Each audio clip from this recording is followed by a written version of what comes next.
Druzhba pipeline explodes in flames. Chaos strikes Russia once more. Flamingo missile sparks panic. Russia on edge like never before.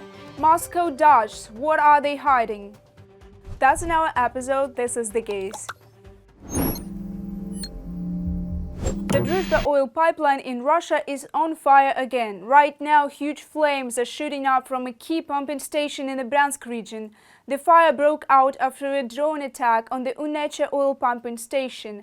Robert Brody, commander of Ukraine's unmanned system forces, shared the news on his Telegram channel. He even posted videos showing the footage of fire burning at the site after the attack. By the end of the day on 21st August, NPS at Unesha knocked out cold. Let's see them fix it in 48 hours.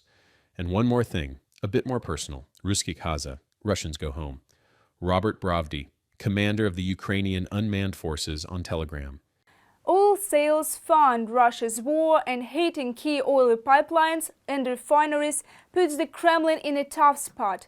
Either take fuel from civilians to keep fighting or sell oil and lose money for the war. The choice is clear: they're taking fuel from their own people. Hungary responded sharply to attacks on oil stations, saying it now has been cut off from Russian oil and even warned it might stop supplying electricity to Ukraine. It was after the night of August 18th when Ukrainian drones struck the Nikolskoye oil pumping station in Russia's Tambov region, sparking a massive fire. This attack forced a complete halt to oil flow through the Druzhba pipeline. Ukraine has once again attacked the oil pipeline leading to Hungary, resulting in the suspension of oil deliveries to our country. This latest attack on our energy security is outrageous and unacceptable. Russian Deputy Energy Minister Pavel Sorokin has just announced that Russian experts are working to restore the transformer station essential for the operation of the pipeline as quickly as possible, but they cannot yet say when deliveries will resume. Brussels and Kiev have been trying to drag Hungary into the war in Ukraine for 3.5 years, and the increasingly frequent Ukrainian attacks against our energy security are also aimed at this. Peter Szijjártó, Hungarian foreign minister, on Facebook. However, the European Commission stated that the damage to the Nikolskoye station had no impact on oil supplies to Slovakia and Hungary, dismissing Budapest's claims. Russian air raid sirens sounded not for the first time, but recently over a new threat from Ukraine, the mysterious Flamingo missile. With long range and surprising capabilities, it's already shaking up the conflict. What's next? Stay tuned for the full story. For the first time in Russia, an air raid siren was triggered due to the threat of a new Ukrainian cruise missile, FP5, nicknamed Flamingo. On the evening of August 20th, this information was shared by the Russian Telegram channel LPR, which specializes in reporting air threats. This time, the alert was for the Rostov region. On the same day, Ukrainian President Volodymyr Zelenskyy confirmed the successful testing of the missile and called it the most successful weapon in the entire Ukrainian armed forces arsenal. There were successful tests of this missile. So far, it is the most successful missile we have. It can fly 3,000 kilometers, which is important. I believe we can't say much about it until we have the capability to deploy hundreds of these missiles. By December, we will have more of them, and by the end of December or January-February, mass production should begin. Volodymyr Zelenskyy, President of Ukraine, speaking to journalists. The FP5 cruise missile is a product of the Ukrainian company Firepoint, founded in 2021. The company has already gained attention for developing the FP1 strike drones, which regularly attack deep targets inside Russia. Early prototypes of the FP5 had a pink color due to a factory defect, which is how the missile got its nickname Flamingo. According to Firepoint's director Irina Terek, the company currently produces one missile per day. However, by October 2025, they plan to increase production to 7 missiles daily, and by late 2025 or early 2026, full-scale mass production is expected. The maximum range is 3,000 kilometers confirmed, with an accuracy of 14 meters to target on this distance. The maximum speed is 900 kilometers per hour. The cruise speed can vary, and this I will not disclose. And the payload capacity is, in the moment, 1,150 kilograms. It was 1,000 at the very beginning, but then we found a spot how to enlarge it a little bit. And the overall MTOV of the missile is 6 tons. It's been launched with a solid rocket propellant and then goes with the turbojet engine of our own production, as well as a solid rocket booster production is also our own production.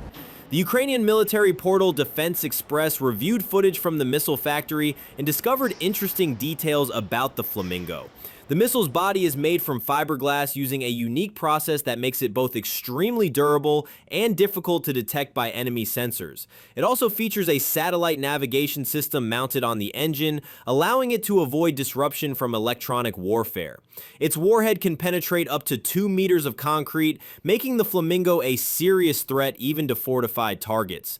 News about the Flamingo missile caused quite a stir. Russian sources close to the Ministry of Defense claimed it represents a new threat to peaceful cities, specifically mentioning Volgograd and Yelabuga, locations where Shahed drones are produced. Russian military expert Anatoly Matvichuk acknowledged the missile's potential danger, but doubted Ukraine's ability to mass produce it. He also speculated that the missile could be used to deliver a dirty bomb. It all depends on how many will appear on the battlefield. I believe Ukraine's current capacities do not allow for mass equipping the troops with these systems. This is indeed a very dangerous system with a range up to 3,000 kilometers. Additionally, it could carry a nuclear warhead. But since nuclear warheads do not exist, we do not rule out that it could deliver a dirty bomb. Anatoly Matvichuk, Russian military expert in an interview with Lenta.ru. Some pro-Russian Telegram channels accuse the UK of involvement in developing the FP5 missile, citing a presentation of a similar missile model by British company Millennium Group at the IDEX 2025 exhibition in the UAE. Flamingo is not a technological breakthrough of the Ukrainian defense industry, but another element of the Western strategy to turn Ukraine into a tool for sabotage and terrorist warfare against Russia. From a Russian Telegram channel, Military Chronicle. Russian air defense systems are already overwhelmed by numerous drone attacks. Some industrial facilities are defended only by small arms and machine guns, which are ineffective even against slow drones, let alone fast missiles. The Flamingo, capable of speeds around 900 kilometers per hour, presents a completely different level of threat. For now, new air raid sirens continue sounding over Russian cities, and each one may now mean more than just a drone threat. Sasha Zaslavius, UATV News.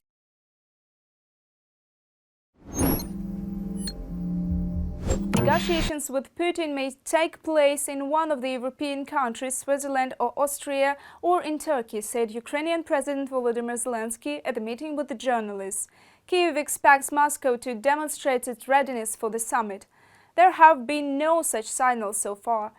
On the contrary, the Kremlin is persistently looking for reasons to disrupt the meeting. The Kremlin has made it clear that the Russian dictator is not ready for talks with President of Ukraine, Volodymyr Zelenskyy. According to the Russian foreign minister, Putin suggested, quote, "Consider raising the level of the heads of delegations." How much exactly? Lavrov did not specify. However, he immediately warned that high-level talks require thorough preparation. How long this preparation will take is also unknown. Additionally, the Kremlin decided to reuse the fake claim about the alleged illegitimacy of the Ukrainian government. All this is aimed at delaying, or preferably completely derailing, direct negotiations to end Russia's war against Ukraine and shifting the blame for the breakdown onto Kyiv or Europe. Putin knows that in the last weeks he's been facing a crisis. He sensed the danger. The red alarm went off. He really wants to stop the war, but he needs to stop it in a way that looks like a victory. A Kremlin insider for the Washington Post.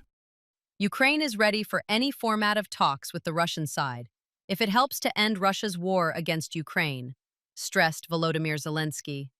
"We have taken a step forward. Now Moscow must show that it seeks peace," said the president of Ukraine. He believes the optimal result of a summit with Putin would be Russia agreeing to a ceasefire.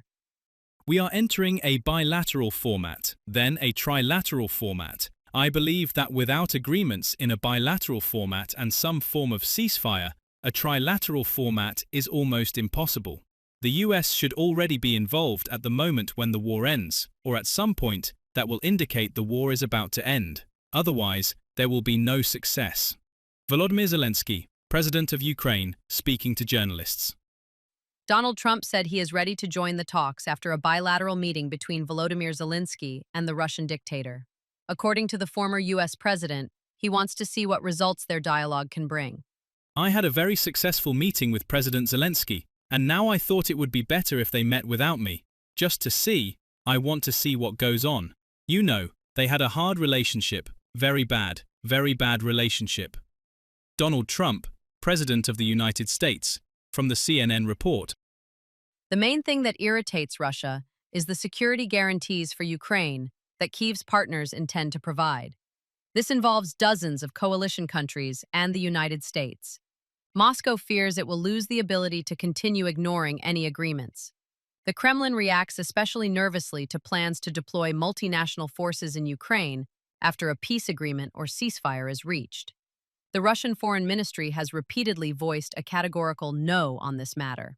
However, no one will give Moscow veto power. Meanwhile, Russia continues terrorizing Ukraine's peaceful population. On the night of August 21st, Russian forces launched 614 aerial attack weapons, ballistic and aeroballistic missiles, cruise missiles, and various types of drones across the country. Cities hit included Kyiv, Zaporizhia, Rivne, Lutsk, Lviv, and Mukachevo. The target of the attack in Zakarpattia was a large American company. Ukraine's Foreign Minister Andriy Sybiha emphasized that this is not the first time Russia has attacked an American enterprise in Ukraine. Reported by Victoria Chistyukina, UATV News. I urge you to join the fight for freedom and sovereignty. Subscribe to our channel and stay tuned to what is happening in the world, presented from Ukrainian perspective. Hope to see you very soon. Stay tuned. Goodbye.